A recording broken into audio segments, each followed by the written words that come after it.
Bismillahirrahmanirrahim. Today in lecture 1 we will discuss the topic cell biology. The learning outcomes of cell biology are given below.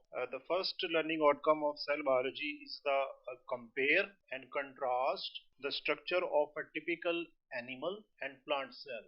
The feature of animal and plant cells are given below. First of all, the cell wall is present in plant cell, but it is absent in animal cell. The plastids, which are absent in animal cells and present in plant cells. The glycosomes also absent in animal cells and present in plant cells. So these three structures which are on the top are absent in animal cells but present in plant cells. Next है जी हमारे पास lysosome animal cells में present है, plant cell में absent है. Flagella animal cells में present होते हैं, प्लांट सेल में एब्सेंट होते हैं. And centriole also present in animal cell but absent in plant cell. So these three structures are absent in plant cell. Next है position of nucleus. Animal cells के अंदर nucleus central position पे होता है, लेकिन plant cell में ये peripheral positions के ऊपर मौजूद होता है. नेक्स्ट है position of vacuole. Animal cells के अंदर स्मॉल साइज के होते हैं, वन और more than one vacuole present होते हैं, लेकिन प्लांट सेल्स के अंदर मोस्टली एक होता है और वो सेंट्रल होता है. नेक्स्ट है फूड स्टोरेज. एनिमल्स के अंदर जो फूड स्टोरेज है वो ग्लाइकोजन की फॉर्म में होता है, इसी तरह से प्लांट्स के अंदर फूड स्टोरेज जो है वो स्टार्च की फॉर्म में मौजूद होता है. एनिमल सेल्स की जो शेप है वो यूजुअली तौर पे फिक्स नहीं होती, लेकिन प्लांट सेल के बाहर चूंकि सेल वॉल होती है जिसकी वजह से उसकी शेप फिक्स होती है. उसके बाद है कोऑर्डिनेशन. चैप्टर 17 सेकंड ईयर के अंदर बायोलॉजी में आपने पढ़ा है और चैप्टर 1 बायोलॉजी के अंदर भी गिवन है कि एनिमल्स के अंदर जो कोऑर्डिनेशन का जो प्रोसेस है वो केमिकल, हार्मोनल और नर्वस दो सिस्टम इसको कंट्रोल कर रहे होते हैं, लेकिन प्लांट्स के अंदर नर्वस सिस्टम मौजूद नहीं होता, हार्मोनल सिस्टम इसके अंदर मौजूद होता है. इसी तरह मोटेलिटी है. एनिमल सेल्स के अंदर मोटेलिटी होती है, जिस तरह के अमीबॉइड मूवमेंट और साइक्लोसिस का प्रोसेस आपने पढ़ा हुआ है वो इसके अंदर मौजूद होता है, लेकिन प्लांट सेल्स के अंदर आमतौर पे मोटेलिटी नहीं होती. ये दो डायग्राम्स यहाँ पे गिवन है जो कि आपके फर्स्ट ईयर चैप्टर 4 और फर्स्ट ईयर की जो बुक है उसमें चैप्टर 4 के अंदर ये गिवन है, और ये एनिमल सेल को डिस्कस किया हुआ है इसके अंदर, और ये प्लांट सेल की लेबल डायग्राम. एज सच इसको डिटेल में एक्सप्लेन नहीं किया हुआ, इसी डायग्राम के ही रेफरेंस से ये हमने डेवलप किया. इसी तरह से कंपैरिजन तो हमने पढ़ लिया. अब कुछ सिमिलरिटीज हैं जो कि एनिमल और प्लांट सेल दोनों के अंदर मौजूद होती हैं. प्लांट और एनिमल सेल दोनों के दोनों यूकेरियोटिक सेल्स हैं और इनके अंदर cell membrane, cytoplasm, nucleus and organelles, और ये ऑर्गेनेल्स इसमें खासतौर पे double membranous organelle, mitochondria, ribosomes, endoplasmic reticulum, Golgi apparatus and peroxisomes, ये तमाम दोनों के अंदर मौजूद होते हैं. अब इस सारे टॉपिक को एक एमसीक्यूज के अंदर हम एक्सप्लेन करते हैं. Which of the following structure is absent, ये इसका कीवर्ड है, in higher plants and found in animal cells. So दो कीवर्ड है यहाँ पे हमारे पास, absent in higher plants and present in और फाउंड इन एनिमल सेल्स. तो स्ट्रक्चर जो यहाँ पे गिवन है एनिमल सेल्स और प्लांट सेल्स के हवाले से वो सेंट्रियोल है. नेक्स्ट टॉपिक जो लर्निंग आउटकम का है वो compare and contrast the structure of prokaryotic and eukaryotic cell. Prokaryotic और यूकेरियोटिक सेल्स के अंदर ये कुछ फीचर्स हैं जो इसको डिफरेंशिएट कर रहे हैं. इसमें सबसे पहले है फ्लैजेला. फ्लैजेला प्रोकैरियोटिक सेल्स के अंदर मौजूद होते हैं, यूकेरियोटिक सेल्स के अंदर भी मौजूद होते हैं, लेकिन इनकी केमिकल कॉम्पोजिशन का फर्क होता है. प्रोकैरियोटिक सेल के अंदर जो फ्लैजेला है ये फ्लैजेलिन प्रोटीन के बनते हैं, जबकि यूकेरियोटिक सेल में ये स्पेसिफिक प्रोटीन ट्यूबुलिन के बने होते हैं. दूसरा है इसमें पिल्लाई. पिल्लाई प्रोकैरियोटिक सेल के अंदर मौजूद होते हैं, लेकिन यूकेरियोटिक सेल के अंदर ये एब्सेंट होते हैं, लेकिन केमिकल कॉम्पोजिशन प्रोकैरियोट्स के अंदर इसकी पिल्लीन होती है. तीसरा स्ट्रक्चर है स्लाइम. स्लाइम प्रोकैरियोटिक सेल्स के अंदर मौजूद होते हैं, लेकिन यूकेरियोट्स के अंदर ये एब्सेंट होते हैं. नेक्स्ट स्ट्रक्चर है कैप्सूल. कैप्सूल प्रोकैरियोटिक सेल्स के अंदर मौजूद होते हैं but they are absent in eukaryotic cell. Next structure है cell wall. Cell wall prokaryotic cells के अंदर पेप्टाइडोग्लाइकन, ये उसके म्यूरिन कहते हैं, और इसका कलेक्टिंग स्ट्रक्चर जो है उसको सेकुलस कहते हैं. लेकिन यूकेरियोटिक सेल के अंदर जो सेल वॉल है वो प्लांट्स के अंदर मौजूद होती है सेलुलोज की, लेकिन फंजाई के अंदर ये मौजूद होती है काइटिन की. इसी तरह से सेल मेम्ब्रेन जो प्रोकैरियोट्स की है उसमें sterol as a type of cholesterol वो लैक होता है, लेकिन यूकेरियोट्स के अंदर स्टीरोल मौजूद होता है. नेक्स्ट स्ट्रक्चर है हमारे पास न्यूक्लियस. न्यूक्लियस प्रोकैरियोटिक सेल्स के अंदर एब्सेंट है, लेकिन यूकैरियोट्स के अंदर ये मौजूद होता है। नेक्स्ट स्ट्रक्चर है हमारे पास डीएनए।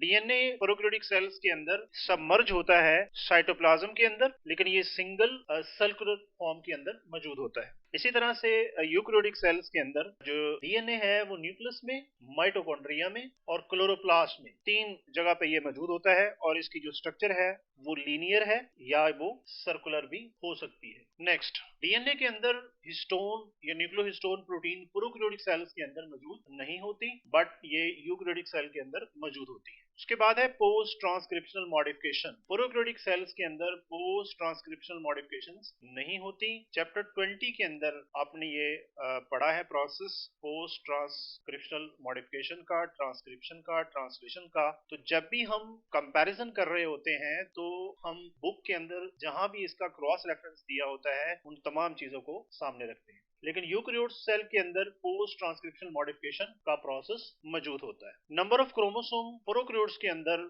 1 होते हैं और वो हैप्लॉइड स्ट्रक्चर कहलाता है, लेकिन यूकैरियोटिक सेल्स के अंदर एक भी हो सकते हैं और एक से ज्यादा भी हो सकते हैं। इसी तरह से ऑर्गेनेल्स हैं, कंपैरिजन हम कर रहे हैं। ऑर्गेनेल्स को मेम्ब्रेन के लिहाज से 3 कैटेगरीज में डिवाइड किया गया है, single and double membranous organelles. Prokaryote cells के अंदर ये मौजूद नहीं होते, लेकिन यूकैरियोटिक सेल्स के अंदर ये मौजूद होते हैं। इसी तरह से non membrane bonded organelles, ribosome है, स्पेशली राइबोसोम, वो प्रोकैरियोटिक सेल के अंदर मौजूद होगा और यूकैरियोटिक सेल के अंदर भी वो मौजूद होता है। इसके अलावा न्यूक्लियोलस है, वो यहाँ पे मौजूद होगा यूकैरियोटिक सेल के अंदर। इसी तरह राइबोसोम्स है, राइबोसोम्स का जो कॉम्पोजिशन है और उसका जो साइज है वो 50s plus 30s is collectively called 70s। तो 70s के राइबोसोम प्रोकैरियोट्स के अंदर है, जबकि 80s के जो राइबोसोम्स हैं वो यूकैरियोट्स के अंदर मौजूद होते हैं, जो कि 60 और 40 का कॉम्बिनेशन है। प्रोकैरियोटिक सेल्स के अंदर राइबोसोम प्री फॉर्म में हो सकते हैं, but they are also attach with the cell membrane. इसी तरह से यूकैरियोटिक सेल के अंदर ये फ्री फॉर्म में भी हो सकते हैं और अटैच भी हो सकते हैं। अटैच ये सेल मेम्ब्रेन से हो सकते हैं, न्यूक्लियर मेम्ब्रेन से हो सकते हैं और एंडोप्लाज्मिक रेटिकुलम के साथ अटैच हो सकते हैं। नेक्स्ट हमारे पास है क्लोरोफिल। बैक्टीरिया के अंदर चूंकि क्लोरोप्लास्ट नहीं होता तो ये स्ट्रक्चर उसके साइटोप्लाज्म के अंदर होता है, तो स्पेशली इसका नाम रखा हुआ है बैक्टीरियो क्लोरोफिल। बायोएनर्जेटिक वाले चैप्टर में आपने यकीनन इसको पढ़ा होगा। इसी तरह यूकैरियोटिक सेल्स के अंदर क्लोरोफिल ए, क्लोरोफिल बी, सी और डी। बायोएनर्जेटिक का चैप्टर है आपका, chapter 11 first year text book 1 का है, उसके अंदर इसका रेफरेंस गिवन है। इसके बाद फूड स्टोरेज है, तो प्रोकैरियोटिक सेल्स के अंदर मुख्य तौर पे ग्लाइकोजन होती है, लेकिन यूकैरियोटिक सेल के अंदर ग्लाइकोजन भी हो सकती है और स्टार्च भी हो सकता है। सेल डिवीजन, इसके अंदर बाइनरी फिशन है प्रोकैरियोट्स के अंदर, जो कि एमाइटोसिस भी कहलाती है, लेकिन यूकैरियोटिक सेल्स के अंदर माइटोसिस भी होती है, मियोसिस भी होती है और फंजाई के अंदर स्पेशली न्यूक्लियर माइटोसिस का प्रोसेस भी होता है। एग्जाम्पल इसमें प्रोकैरियोट्स के अंदर जो हम डिस्कस कर रहे हैं वो प्रोकैरियोट्स हैं, जिसमें बैक्टीरिया और साइनोबैक्टीरिया आता है, जबकि यूकैरियोट्स के अंदर kingdom protista, kingdom fungi, kingdom Plantae और किंगडम एनिमेलिया इसका पार्ट है। इसी तरह से कुछ सिमिलरिटीज भी हैं both prokaryotic and eukaryotic cells के अंदर, कि उनके अंदर सेल वॉल भी है, सेल मेम्ब्रेन भी है, साइटोप्लाज्म भी है, राइबोसोम एंड क्रोमोसोम, ये सिमिलरिटीज हैं। अब इस पूरी जो डिस्कशन हमने की है इसको हम एमसीक्यूज की फॉर्म में चेक करते हैं। Which one of the following organelle is found both, this is the keyword, both prokaryotic and eukaryotic cell. तो इसका जो राइट आंसर है वो राइबोसोम। नेक्स्ट, ये थर्ड लर्निंग आउटकम है, इसके अंदर डेफिनेशन उन्होंने पूछी है। Define the terms like diffusion है, फैसिलिटेटेड डिफ्यूजन है, active transport, passive transport, endo and exocytosis, and also explain the basics of the fluid membrane. इसमें हम पहले इसको कंपेयर करेंगे। पूछा तो फ्लूइड मोज़ेक मॉडल का हुआ है, लेकिन इसके साथ हम कंपैरिजन करेंगे यूनिट मेम्ब्रेन मॉडल। तो इस डायग्राम को आप देखें कि इस डायग्राम में ऊपर ग्लोबुलर प्रोटीन्स हैं और नीचे भी इसके ग्लोबुलर प्रोटीन है, लेकिन इसके दरमियान की ये जो स्टेज है ये लिपिड बाइलेयर है, जो कि सैंडविच है between two protein layer. So lipid bilayer is a sandwich between two protein layer. तो इस डायग्राम से हमें ये क्लैरिफाई हो रहा है कि ऊपर भी प्रोटीन की लेयर है, नीचे भी प्रोटीन है और दरमियान में लिपिड्स की 2 लेयर्स है। ये स्ट्रक्चर है इसका लिपिड बाइलेयर का, और इसके बाहर भी प्रोटीन है और इसके नीचे भी प्रोटीन का एक लेयर है। लेकिन हमसे उन्होंने पूछा है फ्लूइड मोज़ेक मॉडल। तो फ्लूइड मोज़ेक मॉडल के अंदर अगर आप गौर से देखें तो जो प्रोटीन के मॉलिक्यूल्स हैं वो ऊपर नहीं है, वो एम्बेडेड हैं। ये प्रोटीन का मॉलिक्यूल है, एक प्रोटीन का मॉलिक्यूल ये है। So protein molecules are not sandwich but embedded in lipid bilayer in a mosaic manner. तो वो कंटिन्यू नहीं है, ना ऊपर नजर आ रहे हैं ना नीचे नजर आ रहे हैं, बल्कि दरमियान में ये मोज़ेक मैनर की फॉर्म में यहाँ पे एम्बेडेड फॉर्म के अंदर ये मौजूद है। तो इस डायग्राम से हमें ये क्लैरिफाई हो जाएगा कि ये सस्पेंडेड है मोज़ेक मैनर के अंदर। केमिकल कॉम्पोजिशन जो सेल मेम्ब्रेन की है उसके कुछ कंपोनेंट्स हैं, उसमें प्रोटीन है, उसमें लिपिड्स हैं और इसके अंदर कार्बोहाइड्रेट्स हैं। जो केमिकल क्वांटिटी है प्रोटीन की वो 60 to 80% है, लिपिड्स की 20 to 40% है और स्मॉल क्वांटिटी में और कंजुगेटेड फॉर्म के अंदर कार्बोहाइड्रेट के मॉलिक्यूल्स होते हैं। जो प्रोटीन है उसमें जो प्रोटीन सरफेस के ऊपर होगी उसको हम पेरिफेरल या एक्सट्रिंसिक कहेंगे। जो प्रोटीन इसके अंदर एम्बेडेड होगी उसको हम इंट्रिंसिक या इंटेग्रल कहते हैं। इसी तरह लिपिड्स की दो फॉर्म है, एक फास्फोलिपिड्स हैं जो कि डेरिवेटिव मॉलिक्यूल है और दूसरे कोलेस्ट्रॉल की फॉर्म के अंदर मौजूद हैं। इसी तरह कार्बोहाइड्रेट्स हमेशा कंजुगेटेड फॉर्म में होता कि ग्लाइकोजन और लिपिड, कार्बोहाइड्रेट और लिपिड्स का कॉम्बिनेशन। इसी तरह से जब कार्बोहाइड्रेट का लिंक प्रोटीन के साथ होगा तो उसको हम कहते हैं ग्लाइकोप्रोटीन। इसी तरह से ओवरऑल अगर फंक्शन हम देखें सेल मेम्ब्रेन के तो इसका जो फंक्शन है नर्व सेल्स के अंदर वो ट्रांसमिशन ऑफ नर्व इंपल्स है और जिसका मेन जो पर्पस है वो कीपिंग कोऑर्डिनेशन है। इसी तरह से इसका जो सबसे इंपॉर्टेंट फंक्शन है कि ये रेगुलेट करती है transportation of material across the cell membrane. Transport across the cell membrane ये इसका इंपॉर्टेंट फंक्शन है।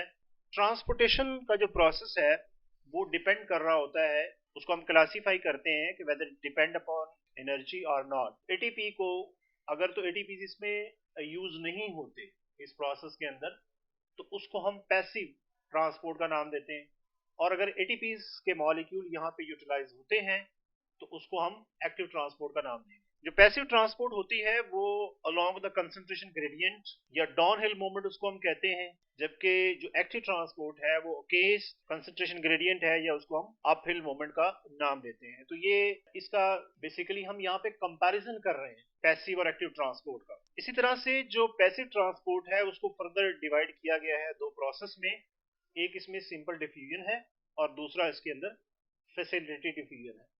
सिंपल डिफ्यूजन के अंदर मॉलिक्यूल हायर कंसंट्रेशन से लोअर कंसंट्रेशन की तरफ मूव करते हैं विदाउट एनी फैसिलिटेशन, लेकिन जो फैसिलिटेटेड डिफ्यूजन है इसके अंदर स्पेशल कैरियर प्रोटीन्स जो होती हैं वो मटेरियल को अक्रॉस द मेम्ब्रेन ट्रांसपोर्ट करवाते हैं, लेकिन इसमें एटीपीज यूटिलाइज नहीं होते। अब जहां पे एटीपीज यूटिलाइज होते हैं उसको फिर आगे दो प्रोसेस में हम कहते हैं कि एक साइटोसिस प्रोसेस है, the movement of material into the cell cytoplasm, जिसकी आगे दो फॉर्म है, एक एंडोसाइटोसिस है अगर मटेरियल सेल के अंदर मूव कर रहा है और दूसरा एक्सोसाइटोसिस है अगर मटेरियल सेल से बाहर मूव कर रहा है।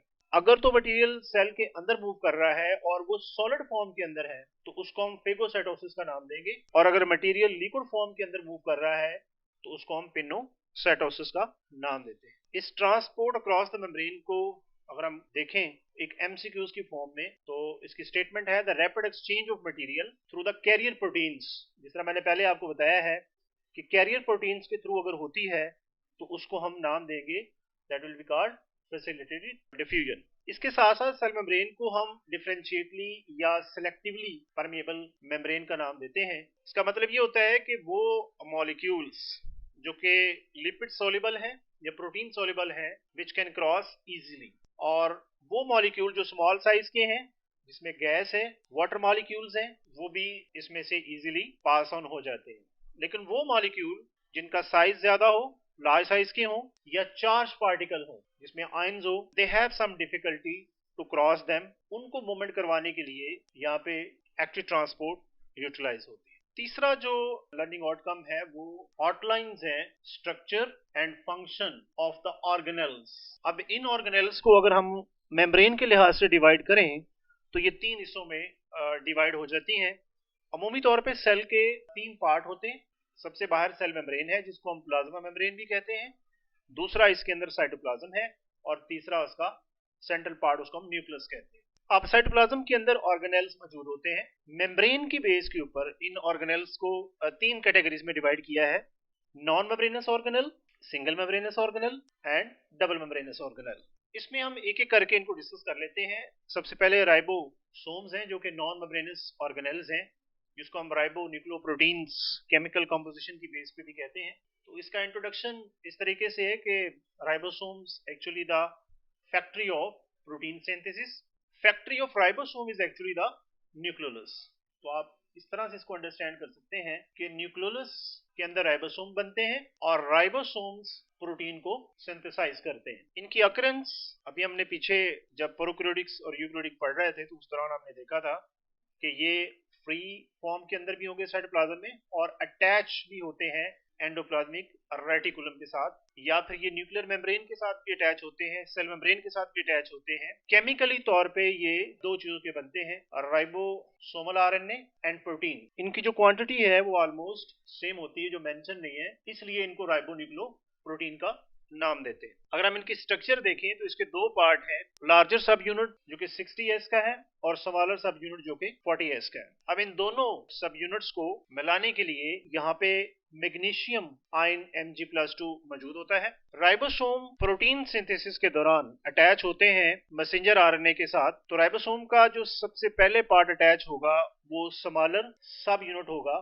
मैसेंजर आरएनए के साथ। अब लार्जर सब यूनिट की जो अटैचमेंट है स्मॉलर के साथ वो कंट्रोल कर रहा होता है मैग्नीशियम आयन, और जब एक से ज्यादा ग्रुप ऑफ राइबोसोम्स अटैच होते हैं मैसेंजर आरएनए के साथ, they develop a structure that's called polysome. अब मैसेंजर आरएनए के 5 एंड से ये स्टार्ट होते हैं अटैच होना और ये 3 एंड की तरफ चले जाते हैं। यहाँ पे सिर्फ एक दिखाया हुआ है, इस तरह के बहुत सारे अटैच होंगे तो ये पॉलीसोम को डेवलप करेंगे। तो सेकंड इसके अंदर जो नॉन मेम्ब्रेनस ऑर्गेनेल है वो हमारे पास साइटोस्केलेटन है। Cytoskeleton actually tubulin protein, actin, tropomyosin और कुछ अदर मसल प्रोटीन्स के ऊपर मुश्तमिल होते हैं। अब साइटोस्केलेटन को 3 पार्ट में फर्दर डिवाइड किया हुआ है। इसमें माइक्रोट्यूब्यूल्स हैं, इसमें माइक्रोफिलामेंट्स हैं और इंटरमीडिएट फिलामेंट्स इसके अंदर आते हैं। तो माइक्रोट्यूब्यूल्स को अगर स्ट्रक्चर के लिहाज से हम देखें तो ये लॉन्ग, अनब्रांच, स्लेंडर और ट्यूबुलिन प्रोटीन के बनते हैं, और इनका जो मेन फंक्शन है ये इन्वॉल्व होते हैं in assembling and disassembling of the spindle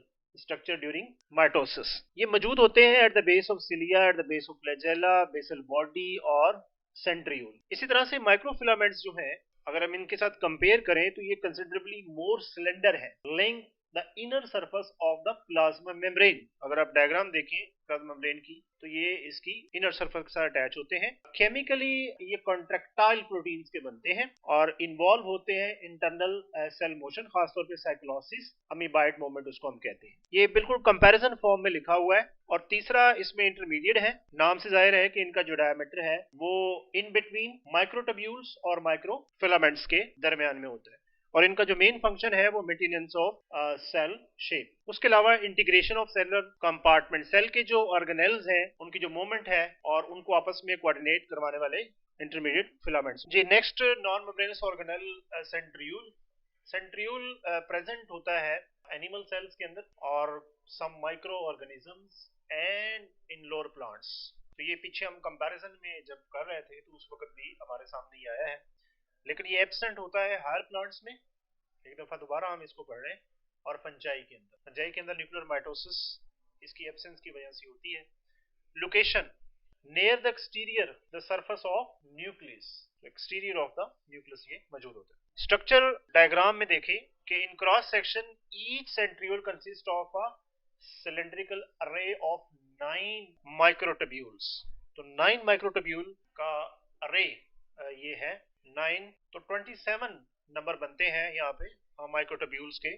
diagram से आपको क्लियर हो रहा है, ये बेसिकली 9 है यहाँ पे, और आप इसको काउंट कर लें ये आपको 9 नंबर मिलेगा। इसी तरह से जो इनका मेन फंक्शन है वो फरिंग है ऑफ ड्यूरिंग सेल डिवीजन और help in the formation of cilia. तो दो इसके मेन फंक्शन है जो कि आपकी बुक में मेंशन किए हुए। नेक्स्ट हमारे पास है single membrane organelle endoplasmic reticulum. तो basically these are network of channels जो कि एक्सटेंड करती हैं थ्रू आउट द साइटोप्लाज्म और कंटिन्यू है from plasma membrane to the nuclear membrane, यानी पूरे साइटोप्लाज्म के अंदर ये मूव कर रही होती हैं। और cisternae are spherical or tubular membranes which separate the material present in the channel from that of the cytoplasm.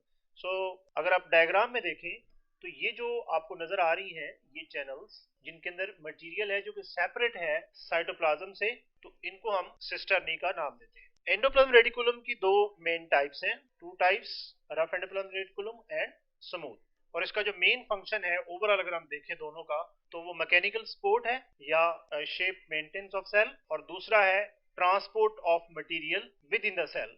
अगर हम फंक्शन इनके देखें तो दोनों के सेपरेट फंक्शन यहाँ पे मेंशन है, रफ एंडोप्लाज्म रेटिकुलम और स्मूथ के। तो स्मूथ एंडोप्लाज्म रेटिकुलम का जो फंक्शन है वो लिपिड मेटाबॉलिज्म है, detoxification of the harmful drugs है, ट्रांसमिशन ऑफ नर्व इंपल्स है, और मसल सेल्स के अंदर जो कैल्शियम स्टोरेज है वो सार्कोप्लाज्मिक रेटिकुलम के अंदर होता है, और उसी सार्कोप्लाज्मिक रेटिकुलम को ही हम स्मूथ एंडोप्लाज्मिक रेटिकुलम कहते हैं। और जो रफ एंडोप्लाज्मिक रेटिकुलम है इनका जो मेन फंक्शन है वो सिंथेसिस ऑफ प्रोटीन है। इसी से एक क्वेश्चन हमने निकाला है, the organelle involve in the detoxification of the drug and poison. तो ये आपका कीवर्ड है, इनमें से कोई भी फंक्शन उठा के आप लाइक एज इस वाले फंक्शन को यहाँ पे रख दें, या फिर ट्रांसमिशन ऑफ नर्व इंपल्स को रख दें, या फिर कैल्शियम स्टोरेज को यहाँ पे रख दें, तो हर सूरत में आंसर जो है वो आपका स्मूथ एंडोप्लाज्मिक रेटिकुलम ही रहेगा। नेक्स्ट सिंगल मेम्ब्रेनस ऑर्गेनेल है Golgi apparatus, discovery Camillo Golgi. Plant के अंदर इसको डिक्टियोसोम भी कहते हैं, चूंकि ये इन्वॉल्व होते हैं in construction of cell wall. इसी तरीके से गोल्जी एपेटस अगर हम देखें तो ये stack of flattened membrane bonded sacs हैं। ये इसके कीवर्ड्स हैं इसकी डेफिनेशंस में, जिनको हम सिस्टर्नी कहते हैं। और ये सिस्टर्नी एसोसिएटेड होते हैं वेजिकल के साथ जब, तो उस वक्त इनको हम गोल्जी कॉम्प्लेक्स का नाम देते हैं।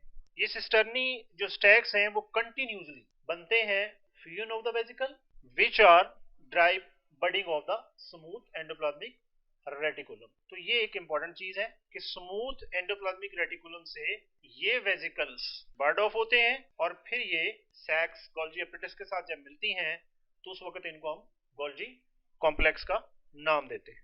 यहाँ पे गोल्जी एपेटस के दो फेस दिखाए गए हैं कि इसमें एक जो आउटर कन्वेक्स फेस है उसको हम फार्मिंग फेस कहेंगे, और इनर कनकेव फेस को हम मैच्योरिंग फेस का नाम देते हैं। तो ये डायग्राम से आपको ज्यादा क्लैरिफाई हो जाएगा कि transport vesicles rough endoplasmic reticulum from endoplasmic reticulum ये यहाँ से बर्ड ऑफ होते हैं, और बर्ड ऑफ होने के बाद ये इस ट्रैक पे यहाँ से एंटर होंगे और यहाँ से इस फॉर्म के अंदर ये रिलीज होते हैं। तो बेसिकली जो पीछे हमने पढ़ा है उसी को इस तरीके से एक्सप्लेन किया हुआ है यहाँ पे। ये इसका फार्मिंग फेस है और ये इसका इस साइड पे मैच्योरिंग फेस है। फार्मिंग फेस को हम कन्वेक्स और मैच्योरिंग फेस को हम कनकेव कहते हैं। इस तरफ से ये मटेरियल इसमें एंटर होता है, यहाँ पे इसकी प्रोसेसिंग होती है, ग्लाइकोसाइलेशंस होती है, मॉडिफिकेशंस होती हैं, और यहाँ से न्यू ट्रांसपोर्टरी वेसिकल्स इसके अंदर से बर्ड ऑफ होते हैं। तो मेन फंक्शन जो इनका है वो प्रोसेसिंग ऑफ मटेरियल है। ये फंक्शन है इसके अंदर से पैसेज ऑफ सिक्रीशन मैं एक्सप्लेन करता हूँ यहाँ पे कि रफ एंडोप्लाज्मिक रेटिकुलम से ये चीजें इसके अंदर से मूव करके आती हैं ट्रांसपोर्टरी वेसिकल में। ट्रांसपोर्टरी वेसिकल जब गोल्जी एपेटस के साथ अटैच होता है तो उसके अंदर इसकी modification of protein and lipids by adding carbohydrates and converting them into glycoprotein and glycolipids. तो बेसिकली मॉडिफिकेशन या ग्लाइकोसाइलेशन या फॉर्मेशन ऑफ कॉन्जुगेटेड मॉलिक्यूल्स, ये सारा फंक्शन गोल्जी एपेटस के अंदर होता है। उसके बाद ये जो मटेरियल यहाँ पे बना है या तो वो गोल्जी वेसिकल्स की फॉर्म में लाइसोसोम में चला जाएगा या फिर एक्सक्रीटरी ग्रेन्यूल्स की फॉर्म में बाकी ऑर्गेनेल्स के अंदर जाएगा। तो मैमल्स के अंदर जो पैंक्रियास के सेल्स हैं उनके जो गोल्जी बॉडीज हैं वो सिक्रीट करते हैं स्पेशल ग्रेन्यूल जो कि हेल्प कर रहे होते हैं डाइजेशन के अंदर। इसी तरह के क्वेश्चंस पास्ट यूएचएस एग्जाम में आ चुके हैं, उनमें से एक क्वेश्चन यहाँ पे डिस्कस कर रहे हैं, which of the following organelle is concern with the cell secretion. तो मेन जो इनका फंक्शन है वो secretion of material after modification है। तो राइट आंसर जो इसका होगा वो गोल्जी एपेटस होगा। Lysosome, these are also single membranous organelle found in most eukaryotic cells bonded by single membrane। इसकी जो केमिकल कॉम्पोजिशन है, इसके अंदर हाइड्रोलाइटिक एंजाइम्स होते हैं और इन्हीं हाइड्रोलाइटिक एंजाइम्स के अंदर एसिड फॉस्फेटेजेस मौजूद होते हैं। लाइसोसोम्स मोस्ट अबंडेंट होते हैं फेगोसिटिक एक्टिविटी शोइंग सेल्स के अंदर, खासतौर पे न्यूट्रोफिल और मोनोसाइट्स के अंदर। Rough endoreticulum synthesize them and they are processed by the Golgi body. ये जो मटेरियल है ये रफ एंडोप्लाज्मिक रेटिकुलम में सिंथेसाइज होता है और इसकी फर्दर प्रोसेसिंग होती है गोल्जी एपरेटस के अंदर और फिर ये पैक हो जाते हैं इनटू अ लाइसोसोम। वो लाइसोसोम जो कि प्रोसेस होते हैं एंजाइम्स और budded off Golgi vesicle for the first time, जो इनएक्टिव होते हैं, इनर्ट होते हैं, फर्स्ट फॉर्म होते हैं, उनको हम प्राइमरी लाइसोसोम्स का नाम देते हैं। और वही प्राइमरी लाइसोसोम्स जब फ्यूज करेंगे किसी भी डाइजेस्टिव वैक्यूल के साथ तो उन्हीं का नाम पड़ जाएगा सेकेंडरी लाइसोसोम, या उनको हम एक्टिव या रिएक्टिव या फंक्शनल लाइसोसोम्स का नाम भी देते हैं। ये डायग्राम आपको ज्यादा क्लैरिफाई कर देगी कि यहाँ पे जो सबसे पहले लाइसोसोम बना है ये प्राइमरी है, उसके बाद ये जब फूड वैक्यूल के साथ अटैच हो जाएगा तो फंक्शनल होगा और फंक्शनल के बाद इसको हम सेकेंडरी लाइसोसोम कहेंगे और ये हेल्प कर रहा है डाइजेशन के अंदर। तो इस तरीके से प्राइमरी सेकेंडरी में चेंज हो जाता है। लाइसोसोम्स के कुछ फंक्शंस हैं, इनमें एक तो autophagy of the old part such as mitochondria, extracellular digestion, degeneration of the developmental process जो कि अपोप्टोसिस का प्रोसेस है वो भी ये कंट्रोल कर रहा होता है। कुछ डिसफंक्शन है लाइसोसोम्स के, उनको हम दो हिस्सों में डिवाइड करते हैं, कॉन्जेनिटल डिजीज है और इनकी आगे फिर दो टाइप्स हैं, ग्लाइकोजेनेसिस टाइप 2 और दूसरी है टे सेक डिजीज। दोनों के अंदर जो प्रॉब्लम है वो डिसफंक्शन या मेल फंक्शन ऑफ लाइसोसोम है। ग्लाइकोजेनेसिस टाइप 2 के अंदर जो लीवर एंड मसल सेल्स होते हैं उनके अंदर चूंकि ग्लाइकोजन स्टोर होती है और अगर लाइसोसोम फंक्शन ना करे या वो एंजाइम प्रोड्यूस ना करे और वो एंजाइम जो कि ग्लाइकोजन को ग्लूकोज में कन्वर्ट करता है अगर वो मिसिंग हो तो उस वक्त जो डिजीज होगी उसको हम ग्लाइकोजेनेसिस टाइप 2 कहते हैं। तो बेसिकली यहाँ पे ग्लाइकोजन को ग्लूकोज में कन्वर्ट करना है। जबकि दूसरी साइड पे जो टे सेक डिजीज है इसके अंदर जो लिपिड्स के मॉलिक्यूल्स हैं वो ब्रेन सेल्स के अंदर स्टोर हो जाते हैं और वहां पे भी एंजाइम एब्सेंट होता है जो कि कैटाबोलाइज करता है इन लिपिड्स मॉलिक्यूल को मेटाबॉलिज्म्स के अंदर। तो दोनों के अंदर जो एब्सेंस है वो एंजाइम है और वो एंजाइम एब्सेंट होने का मतलब है कि उनके अंदर लाइसोसोम प्रॉपर फंक्शन नहीं कर रहे। इसी तरह से एक एमसीक्यूज है the process by which unwanted structure within the cells are engulfed and digested within the lysosomes. That process is called autophagy. Next, glycosomes. Most abundant होते हैं जी ये सीडिंग प्लांट्स के अंदर, rely upon the store fatty acids. Absent होते हैं ये animal cells के अंदर। तो सीडलिंग का मतलब यहाँ पे ये है कि जब यंग प्लांट होगा जो ग्रो कर रहा होगा उसके अंदर जो फैटी एसिड्स हैं उन्होंने ग्लूकोज में कन्वर्ट होना है तो उसको ग्लूकोज में ये कन्वर्ट करवाते हैं। इसके बाद इसकी जो केमिकल कॉम्पोजिशन है इसमें ग्लाइकोलिक एसिड, ऑक्सीडेज और catalase in addition to number of another enzyme. तो केमिकली तौर पे इसमें ये तीन चीजें होती हैं। ग्लाइकोसोम्स ओनली शॉर्ट पीरियड के दौरान ये, जिस तरह के ऊपर हमने सीडलिंग प्लांट का जिक्र किया है, मौजूद होते हैं और जर्मिनेशन के टाइम के ऊपर ये मौजूद होते हैं। लिपिड रिच सीड जो होते हैं खासतौर पे इधर हम पढ़ेंगे नीचे चल के, कैस्टर, बीन, इनके अंदर ये मौजूद होते हैं। लेकिन ये जो लिपिड पोर सीड है खासतौर पे जो पी प्लांट है इनके अंदर ये एब्सेंट होते हैं। अगेन वही इनका फंक्शन है कि सीडलिंग और जर्मिनेशन के दौरान इन्होंने स्टोर फैटी एसिड को कन्वर्ट करना है कार्बोहाइड्रेट्स के अंदर। एक साइकिल है जो ग्लाइकोसोम के अंदर होती है जिसको हम ग्लाइकोसिलेट साइकिल कहते हैं और इसका मेन जो पर्पस होता है वो एंजाइम्स प्रोड्यूस करना होता है जो कि कन्वर्ट कर रहा होता है फैटी एसिड को सक्सिनेट्स के अंदर। तो ये इसका मेन फंक्शन है जो कि इसको कन्वर्ट कर रहा होता है। इसी तरह से प्रोक्सिसोम्स हैं और प्रोक्सिसोम्स लीवर सेल्स और अदर टिश्यूज के अंदर ये मौजूद होते हैं। सिंगल मेम्ब्रेनस होते हैं, बोथ एनिमल्स और प्लांट दोनों के अंदर ये मौजूद होते हैं। इसी तरीके से ये यीस्ट, प्रोटोजोआ और हर प्लांट्स के अंदर भी ये मौजूद होते हैं। इनका मेन फंक्शन, इनके अंदर ऑक्सीडेटिव एंजाइम्स मौजूद होते हैं और ये peroxidase, catalase, glycolic acid oxidase, और इनका नाम इसलिए पेरोक्सिसोम रखा गया है कि इनके अंदर formation and decomposition of hydrogen peroxide इस तरीके से इसका नाम जो है वो रखा गया। माइटोकॉन्ड्रिया, ये फर्स्ट डबल मेम्ब्रेनस ऑर्गेनेल है जो हम पढ़ रहे हैं। इसको आमतौर पे power house of the cell कहते हैं। इनके जो नंबर और साइज है वो दोनों वेरी करते हैं, वेरिएबल है, और डिपेंड कर रहा होता है जो physiological activity of the cell. Structure के लिहाज से अगर हम इसको देखें तो कंपाउंड माइक्रोस्कोप के अंदर या तो ये वेसिकल फॉर्म में नजर आएंगे, या रॉड शेप में नजर आते हैं, या फिलामेंटस फॉर्म के अंदर होते हैं। लेकिन अगर हम इसको इलेक्ट्रॉन माइक्रोस्कोप के अंदर देखें तो इसकी बड़ी कॉम्प्लेक्स मॉर्फोलॉजी नजर आती है। इसमें आउटर मेम्ब्रेन है, ये इनर मेम्ब्रेन है। Inner membrane is folded in finger like projection, उसको हम क्रिस्टी का नाम देते हैं। आउटर मेम्ब्रेन आमतौर पे इसमें स्मूथ होती है, लेकिन इनर मेम्ब्रेन जो है वो फोल्डेड है, और उस फोल्डिंग को ही हम क्रिस्टी का नाम देते हैं।